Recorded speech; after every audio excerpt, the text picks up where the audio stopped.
Mama, bakit po kakaunti lang ang buhaya dito? Dahil ang iba ay nakaupo sa gobyerno. Hindi ba kayo titigil, ha? Hindi ba kayo titigil? Mga magnanakaw! Mga kurakot! Paano yung nagagawang matulog sa mga naglalakihang bahay ninyo? Mahiga sa mga naglalambutang kama ninyo? Habang nababatik nyo na ang mga kababayan natin lumulubog at nalulunod sa baha dahil sa pangungurakot ninyo! Mami, saan tayo pupunta? Bakit andito tayo sa airport? Wala anak, pupunta lang tayo Australia, doon na tayo maninirahan. Teka, asan na ba si Dad? Bakit Mami ayaw niyo na dito sa Pinas? Teka Mi, buhaya ba yung naglalakad? Ano ka ba? Si daddy mo yan? Bakit ang tagal mo? Baka maabutan tayo dito. Bakit isang sakulang ang dala mo? Kukulangin tayo niyan. 20 billion lang ang ninakaw ko. Bakit nyo ako kinukulong? Tawad po sir, pwede na po kayong umuwi. Magnanakaw ng papaya. Ngayon, mabubulok ka sa kulungan, kamote. Sir, ibabalik ko na lang, hindi ko pa nakakain. Boss, kanino ko ipapadala itong 20M na datong? Para kay Boss King Kong yan. Oh, andun na pala siya. Dala ang mga pagkain para sa tao. Tamang-tama. Kawawa naman ang mga tao, boss. Bakit ang konti lang ng binibigay nyo na relief? Baka mabawasan pa ang parte natin at pangtusino. Sanay na ang mga tao sa ganito. Alam nyo kung bakit ang baba ng sweldo naming manggagawa? Kasi ninanakaw nila. Ganito yan. Kapag mahirap ang nagnakaw, agad nakukulong. Pero kapag mayaman o makapangyarihan, puro investigasyon lang.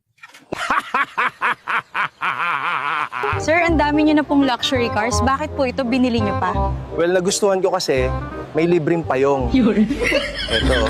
Wow, ang dami mo ng luxury bags, madam. Pero bakit binili mo pa rin to? Eto, trip ko lang. May mga bling-bling kasi. Nice, di ba? 1.5 million lang naman. Wow, sir. Narinig ko may 5 na kayong mansyon. Bakit binili niyo pa tong villa? Alam nyo, itong isa, may sariling tunnel diretso sa Kongreso. Halika, ipapakita ko sa inyo.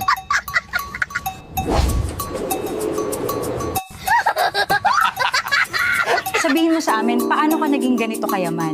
Bueno, mula noong kami ay naging mga kontratista para sa DPWH. Of the rivers of where we sat down.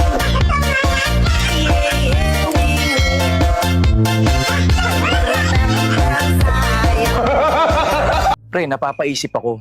Lagi na lang tayong laman ng balita. Pork barrel, ghost projects, kung ano-anong anomalya. Parang may magic, ano? Ano kayang sikreto natin? Bakit kahit anong batikos, binoboto pa rin tayo ng taong bayan? Ang sikreto natin, pre, ang memorya nila. Parang wifi sa Pilipinas. Mabagal at laging biglang nawawala. Isang sayaw lang, disconnected na sila sa lahat ng issue. Waya sila kabayo na kumpare kami ni Soto, Brad. Luwas na ta, Brad. Nabuwag na sila si una-una kung sino may saya. Ano to mga batos nan bahala doon, Brad. Safety na ta, Brad. Ako i-downloadan mo kabahinan unja. Ako na ang magpresidente sa 2028. Siyempre ako mo, vice presidente, Brad. Unsa pa? O ikaw, paano mo naman ilulusot ang flood control mo sa Pampanga? Lisensya naman ni Ed Maring ginamit ko eh.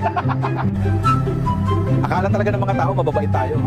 Hindi nila alam, niloloko lang natin silang lahat. Kumpare, alam mo, madali lang ang technique para di tayo kagatin ng mga buhayang to. Busugin mo lang sila palagi. Talino mo talaga, pare. Oh, sino na namin tong bagong sibol na buhaya, pare? Inaanak mo yan sa kasal, si Aldab. Hoy, lalay! Napakasungit mo! Di mo ba alam kami ang nagpapasahod sa inyo? Ang laki ng mga sahod nyo! Pag nanakaw pa kayo! Sir, magre-resign na po ako. Nanalo si nanay sa loto, mayaman na kami. Ganun ba? Congratulate ko siya. Hello? Nanay ba to ni Tasing? Magpadala kayo ng ransom kapalit niya para siya ay makauwi. Naitulong! Lalay, hulihin mo yan at pang-ayuda mo pa yan!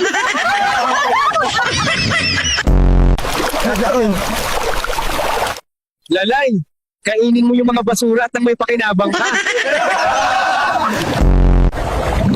Lalay, enjoy ka lang dyan hanggang ano rin ka sa ilog. Pasing! Bro, anong plano ngayon? Tatakbo sana ako bilang presidente sa 2028. Ang problema ay nalantad na tayo. At ngayon sira na ang aking reputasyon sa mga tao. Sayang ang aking pribadong jet. Ang dahilan kung bakit ko binili ang private jet na to ay dahil ang plano ko, kaibigan, ay libutin natin ang buong mundo gamit ang aking private jet. Congratulations! Champion sa Ghost Projects, gold medal sa palusot. Hindi sana kami lumulusok sa baha kung hindi nyo kinurakot ang pera para sa flood control project. Hindi sana kami nagka-leptospirosis dahil sa paglusong sa baha kung inayos nyo sana ang inyong flood control project. Habang binabaha kayo ng pera, marami ring binabaha ng mga lugar dahil sa pangungurakot nyo. Pahiya naman kayo. Paano nyo nakukuhang i-flex ang yaman nyo na hindi nyo naman pinaghirapan? Hindi ba kayo nakokonsensya na maraming bahay ang nilulubog ng baha habang kayo lumalangoy sa pera na dapat sana para sa flood control project?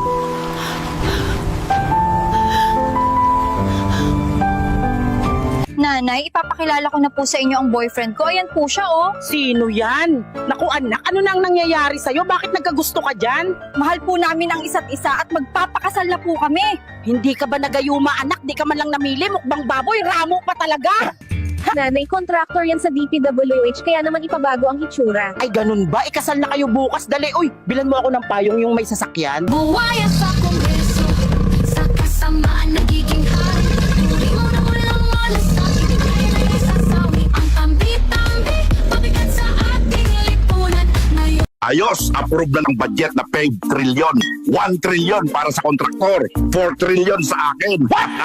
May ibibigay akong project sa inyo. Bibigyan ko kayo ng budget para sa flood control na 1 trilyon pesos. Ayos, paldong-paldo na naman tayo. Bibili ulit tayo ng 10 sasakyan. Pag nakita nyo na maayos pa yung kalsada, sirain nyo para may aayusin tayo. Pag kailangan gawa ng tulay kahit walang ilog, gawan nyo para pumaldo na naman tayo. Ayos, paldo na naman tayo nito. Tawagan mo na si boss. Sabihin mong sira ka mo ang kalsada dito. Kailangan ka mo natin ng budget na 1 bilyon. Sana all. Sir, kailan ba natin tatapusin to? Binabash na tayo sa social media. Saka na, malayo pa ang eleksyon. Hayaan mo sila. Wala rin naman silang magagawa. Walang tigil ang ulan. Tumataas na naman yung baha. Ayos! Binabaha na naman ako ng blessings galing kay Lord! Lagi na lang binabaha dito sa Metro Manila. What? Kaya inilanan na nating investigahan ang flood control sa Davao City.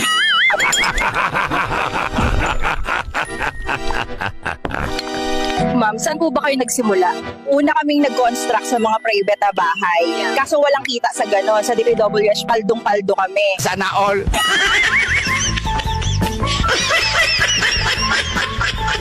Oh my gosh, ang laki naman ito. 759,000 pesos. What? Oh, mo? Hindi ka naman maganda. Ako na magbabayad. Barya lang yan. Sana all! Babayaran namin kayo ng 10 milyon bawat isa. Basta pabanguhin nyo ang pangalan namin sa madlang report. Pare, may nakalaang pondo na 20 billion na kailangan natin ipasa para sa DP. WH! 5 billion lang ang aaprubahan natin. Paghahatian natin ang 15 billion. Bilyones ang pondo nung galing pa sa itaas. Pero pagdating sa ibaba, bigla na lang naging 1 kilong bigas at 1 lata ng sardinas.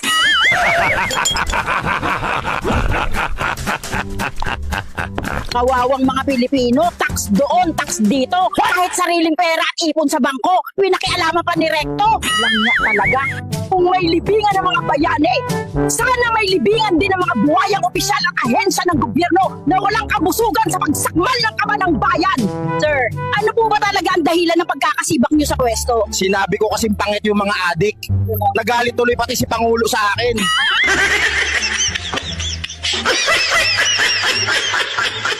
Uy, Besi, hanap tayo ng apam para gumanda naman buhay natin. Ay, naku, Besi. Pas na sa apam. Doon tayo kay kontraktor. Ito ang nararapat sa'yo. Hindi sa baha lulubog ang Pilipinas, kundi sa mga tulad ninyong sakim at magnanakaw ng kaba ng bayan. Ang unfair, no? Kung sino pa yung mga gumagawa ng masama at illegal, sila pa yung may maganda at marangyang buhay. Samantala yung mga lumalaban ng batas at kumakayod sa malinis na paraan ay lalong nalulugmok sa kahirapan. Saan ang punta mo, boy? Isasauli ko lang tong isang buhaya sa DPWH. Nakawala kasi. Brad, Grabe ka, baby. Bakit bumili ka ng ganyang kamahal na sasakyan? Gusto ko lang, gawa ng may libre siyang payong. Ang daming buhaya sa labas ng kongreso. At ang lalaki. Dala nila ang daming pera. Hinahabol ng mga tao ang mga buwaya sa labas ng kongreso, at ang mga buwaya ay tumakbo sa tubig.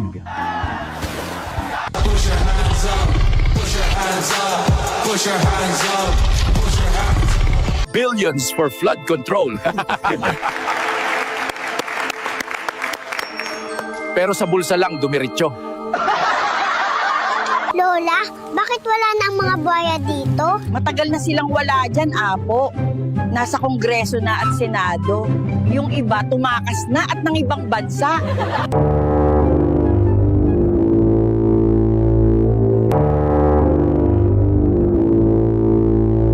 Magsitakbo kayo mga pasneyang warka, mga mahihinang nilalang. Magaling na palabas. Siguradong takot na sila. Gusto mo bang tapusin ko na silang lahat? Gamit ang brilyante ng lupa. Wala nang makakahadlang sa ating mga balak.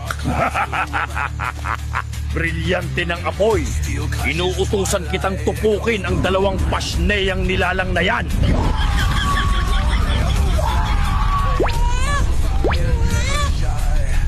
O ito anak, 10 milyon. Allowance mo para sa araw na to. Ikaw ba ang manager dito? Gusto ko ng pinakamahal na saging. Kung hindi, isang tawag lang kay Daddy, sarado tong restaurant nyo bukas. Ma'am Gory, heto na po ang pinakabagong legacy project ng ama nyo, ang Build Banana. Anong special dito? Mukhang ordinaryong banana lang. Ma'am, 200 million po ang halaga bawat piraso niyan. 200 million? Medyo cheap ha? Sige, bigyan mo ko ng 10 niyan. Gawin mong donation yung resibo para sa feeding program ni Daddy. Halika, picture tayo para sa tarpaulin. Engineer, kanino ko ibibigay itong mga datong? Yung 25% kay King Tong Dressman. Ang 20% kay Panador. Nako, engineer, paano yan nagkabistuhan na sabi ni Panador? Huyo daw muna. Anong huyo? Hindi pwede. Best friend forever tayo. Nothing beats a Jet2 holiday. And right now, you can save £50 per person. That's £200 off for a family of 4. We've got millions of free child place holidays available. Engineer, lahat ba na basura na to ay ide-deliver kay King Kong at Panador? Ay oo naman, 20 na kahon ng basura kay Panador at 30 naman kay King Kong. King Kong, yan na yung regalo ni Engineer. Basta kung kailangan mo pa, kindat ka na lang. Ito ang gusto ko kay Engineer. Sobrang galante, ang bango-bango ng basurang datong na to. Ang bango-bango ng perang datong.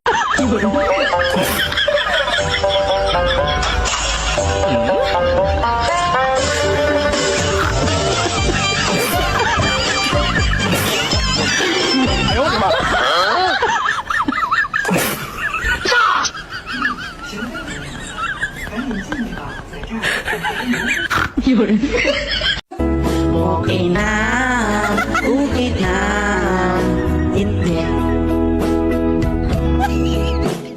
Okay ni na yung hindi okay ni na napumanin.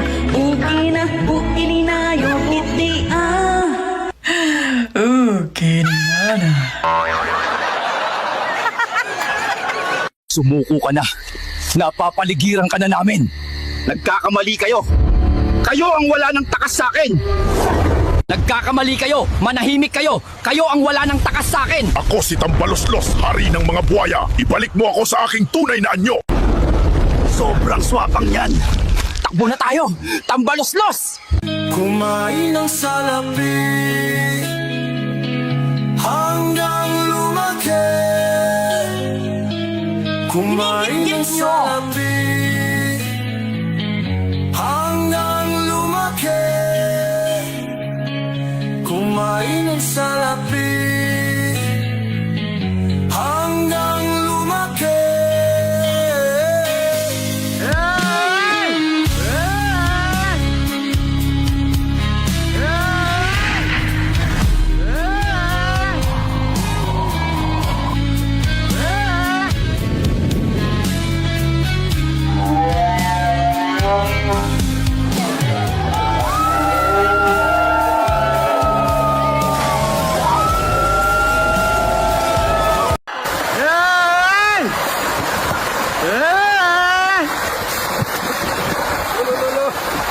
ginagawa mo dito at bakit ka dito napunta? Ako po ay nalunod sa kasakiman, sa kayamanan, kaya ako nandito. Hindi ka dito, dun ka sa kabila.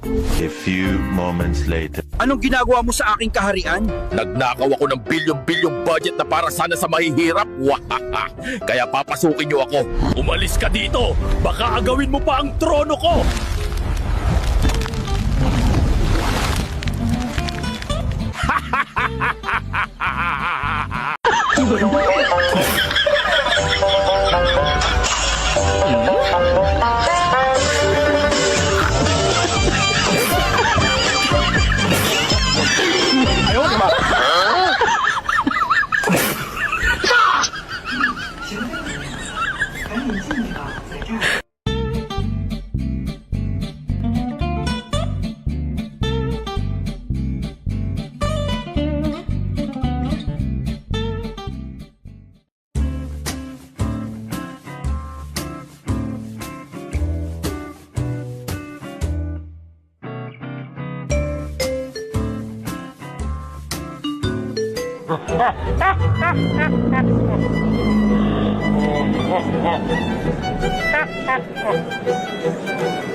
Idol, Aguanda.